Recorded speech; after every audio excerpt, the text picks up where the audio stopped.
Good day, ladies and gentlemen, compatriots. This is the day that the Lord has made. We will rejoice and be glad in it. We have been following for several weeks the theme abundant living. And lately we have been looking at the disciplines that must undergird this abundant life which Jesus assured us. He said that I have come that you may have life and have it more abundantly. Christ offers us abundant life, and his word tells us how to go about it. And one subset is disciplining ourselves. Oftentimes people think that discipline connotes, restrictions, not doing what is good. It's almost like a killjoy. But there's no one who has done something useful who has not been disciplined in the area that the person has excelled. It's the same with overall life, abundant living. And today, I want to talk about discipline of sex life in marriage. The discipline of sex life in marriage. Last week, we looked about the disciplines of a single person's sex life. One of the most important reasons why an unmarried person must discipline their sexual life to be chaste, holy, is the fact that if they don't do it, they are likely to find difficulties also in their married life. The disciplines of sex life in the time you are single is very important and useful when it comes also to when the time you are married. Today, general sexual immorality, including even homosexuality, is rife. But believe it or not, also within marriage, adultery is so rampant. In fact, they try to cover it with some sorts of what we call sexy titles, side chicks, and the rest. No, it is outright immorality, and it is causing a lot of harm. During when we were younger, they used to call it sugar daddy and sugar mummies. And it is as old as the Bible because we saw it in the house of Potiphar, whereby his wife wanted to have sex with handsome and youthful Joseph. But for God's sake, he resisted it. He paid the price for it, but by God's grace, from prison, he became the prime minister. It pays to discipline your sex life while young, but even more so when you are married. It is therefore necessary, especially for couples, to discipline their sex life. If, of course, you did it while you were young, it is easier once you are married.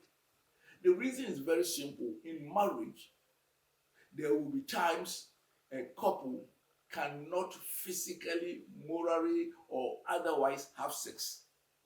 And therefore, if you don't have the disciplines of your sex life, during those times, you are likely to commit adultery. For example, God has made it that normally once a month, 4 weeks in a month, one of them, a normal woman who has not reached menopause, will have menstruation. And in most cultures, we will not have sex. So immediately, every month, 1 week is blocked. There are times of pregnancies which during the time of prior to confinement and thereafter may be about 3 months. If you have not disciplined your sex life to be able to abstain, what do? You commit adultery. traditional areas, they have tried to circumvent that by polygamy. But polygamy is not an answer. Those who are polygamists are as profligate as those who are faithfully married to a single spouse. Sometimes there may be a prolonged period of sickness. It requires abstinence and discipline. The story is told, and when I read it as a young person, I was so much encouraged. Like the president of a college one day came to the assembly in America and announced that he is going to stop being president with immediate effect, which surprised everybody. And his reason was that his wife needed his attention. I don't remember whether he had gotten a stroke or some disease which required him becoming a full-time caretaker for his spouse. That is commitment. For better, for worse, for richer, for poorer, in sickness and in health, till death. Therefore, we need the disciplines within marriage of our sex life to keep our marriage vows. We need that one to keep our families together. Oh, what a shame when parents commit adultery, divorce, the casualty is children who suffer separation and all the consequences that go with it. We need the disciplines of our sex life in marriage in order to honor God, so that we can say that God put us together and no man should separate. Again, sexual discipline seems to be important, and those who are sexually disciplined tend to be disciplined in other areas of their life. When it comes to money, when it comes to other relationships, when it comes to work ethic. So discipline in your sexual life has benefit and spill over into other areas of life. And above all, if we truly love our partner in the full test of love according to the Bible, agape love, unconditional love, there is. Secondly, if we have friendship, love, and affection, as well as keeping faith to our romantic sexual partner, then discipline in our marital life is as important as discipline in other areas of our lives. God commanded us as Christians to discipline our sexual life, not to engage in fornication as single person, and when we marry. Proverbs 5, if you have time, you can read it all from 15 to 19, that we should not share our sex life with anybody except, in this case, talking to the man, the wife of your youth. He said we are to delight in our spouse. The whole book of Song of Song, rather, not Ecclesiastes, says basically that we are to celebrate our sexual love within marriage. It is God's command that we be married for life. We are told in Matthew chapter 19, verse 3, if you have time, read the whole from verse 3 to 12, that God created them male and female and blessed them. And therefore, what God has joined together, no man should put asunder. And there is no exception clause in the Bible. If you read the syntax or the text very well with all its comments and full stop, that even in the case of adultery, we are not commanded to divorce, because adultery is not an unpardonable sin. It's tragic, but God wants to keep us together for life. One of the reasons why I think that we must be disciplined in our sexual life is that marriage has a broader purpose.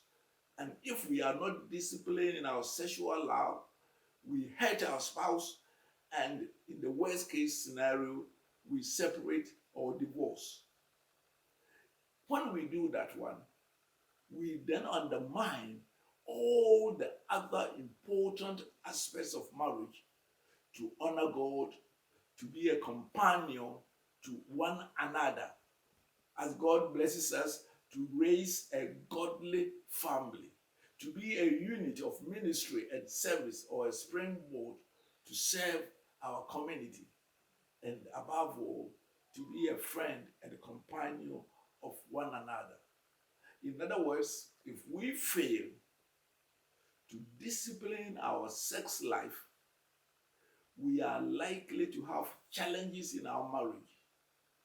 And as a result, the consequences could be either, I would say, the third world war in the house, or probably even hurting each other in other areas, being punitive towards one another, or at worst, divorcing.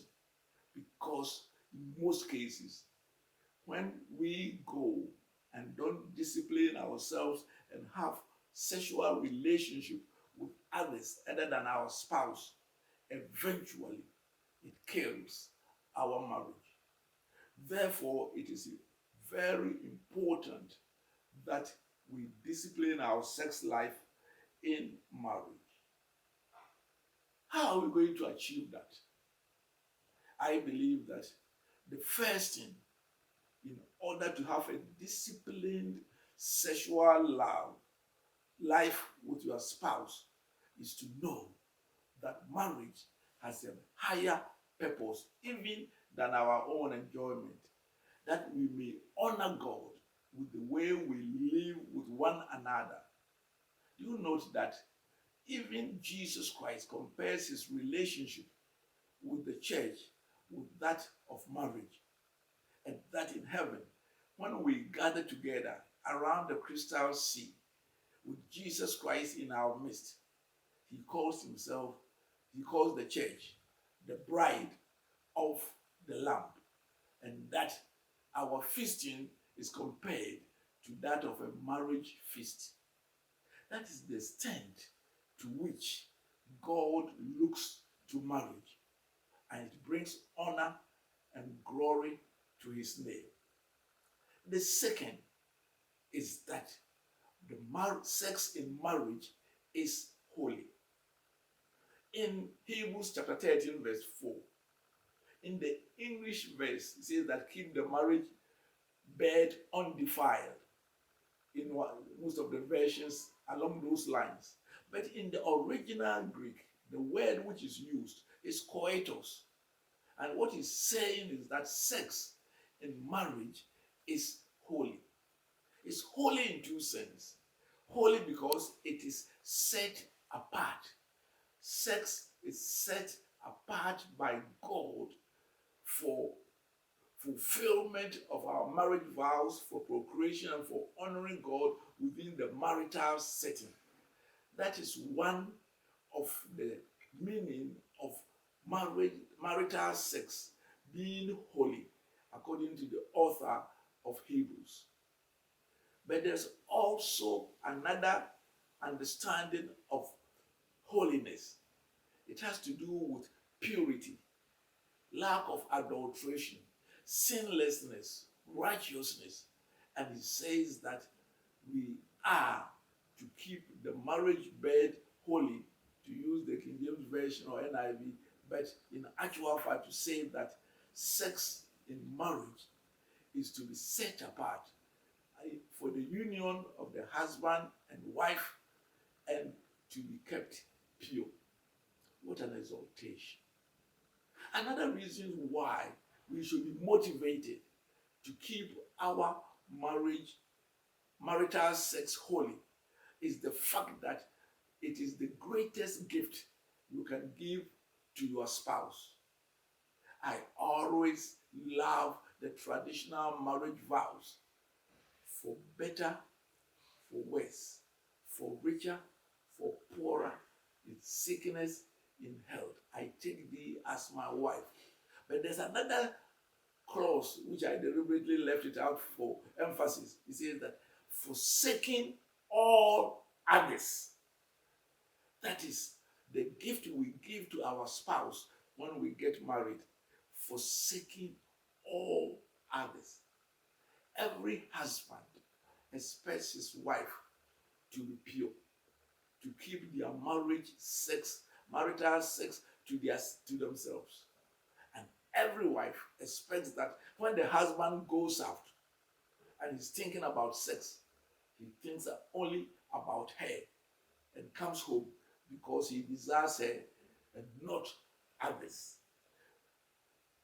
I would say that what will help us to keep our marital sex disciplined and pure, I say for Junior's sake, for the children, for the people who are members of your family. It's sex does not make the whole of marriage, but when our sex life is disrupted, we will find that our family life will also be undermined. I believe that as Christians, we are to be men and women of integrity and honor, and that requires disciplining our sex life. But let me add that we need to learn how to cultivate our romantic sexual love in marriage and love it. At the end of the day, it's when we learn to enjoy our relationship as a husband and as a wife that our conjugal relationship is satisfying to us in the times when we are not sick, when the woman is not pregnant or anything else. The joy of love will sustain us during the time when we have to abstain. Therefore, it is important for us to cultivate a good sex life and enjoy it. My wife and I have a book which is Romantic Sexual Love for the Faithfully Married. Those who enjoy their sex life within the marriage are least likely to be undisciplined, hurt one another, or go out to have sex with other people.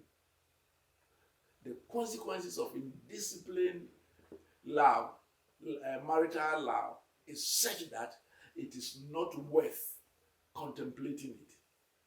And people, unfortunately, foolishly go in for a short kick with somebody else for 10 minutes and ruin their whole relationship, which might have been cultivated for decades. Let me conclude by saying that a good Christian marriage is like a tripod with 3 legs. One is your spiritual relationship, because you are a brother and a sister in Christ. And that is to be cultivated in your worship of Christ, in your reading the Bible together, in praying together, in attending church together, and serving God together. That leg is very important, and without that, you cannot have a Christian marriage. But the second leg of the tripod is friendship, cultivating filial and friendly relationship with one another, spending time together, showing commitment, sharing ideas, supporting one another, being sensitive. In the book of Song of Song, the lovers call themselves my brother and my sister and my friend. But the third is your conjugal sexual relationship, which I'm talking about today. That leg is important. We must cultivate good sex in our marriage, understanding what the Bible the biblical parameters. We must spend time to read good Christian books on sex. We must understand the physiology of men and women when it comes to sex. As in other areas, one author has put it that women are made on Venus and men are made on Mars. In your sexuality, men and women are different. My wife, in her book, The Joy of Human Love, compares the sexual responses of women like an electric stove or cooker. It takes time to warm up, it gets hot, and it takes time to cool. But men is like a gas cooker, easily flared and easily extinguished. But this is the joy of knowing each other's orientation and spending time to make sure that either party is satisfied in your sexual relationship. But the key point is this: in this marital tripod, when any one of the three legs is not functioning well, it cannot stand. So go out there, yes, as Christian couples, to cultivate your spirituality. It's important because you are linked to God. Cultivate your friendship, which is the pearl of life, whereby you enjoy each other's company and support each other at all times. But the third tripod is to take and make sure that your sex life is enjoyable when you have to, and when you have to abstain because you remember the good days. You want to support one another till death, having forsaken all others. I trust that you will discipline your sex life, enjoy it, and when there's a time to support one another with abstinence, whether it is through normal monthly, for the younger people, monthly menstrual cycle, or times of pregnancy, times of sickness, and as you get older, sometimes permanently, because one may be sick or incapacitated for the rest of your life, then you can support each other by your spiritual oneness and your friendship. I trust that this will help you in your marital life. Again, we will meet next week on ZFM 101.9. You can also go to the YouTube and you will always meet me, Stephen Adei, your brother, to enjoy this relationship, which is the discipline of sex life as part of the disciplines of our whole life. Shalom, and may the Lord be with you till we meet again next week.